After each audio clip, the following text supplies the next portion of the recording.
Ito po ang tatlong tangke na tinatawag na nasa kalagitnaan na ng Mount Banahaw.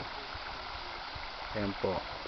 Diyan po bumaba yung tubig at dito nang gagaling sa taas na ito.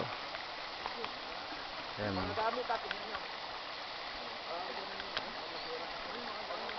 Kung makikita nyo, ayan siya, wala baba pataas.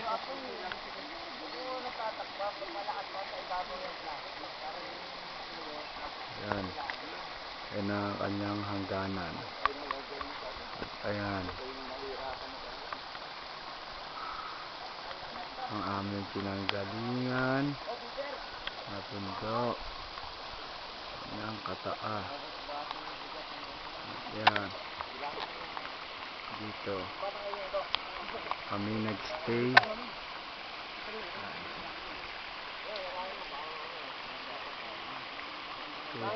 Sila nagluluto, nagtatanggal ng tent. Ayun ang tent namin ni Boss Jeff, sa dulo. Ayun, nasa dulo na yun. Dito tayo po, para makita yung view rito. Di ba kayo naglatag mo sa bahay mo? Overlooking.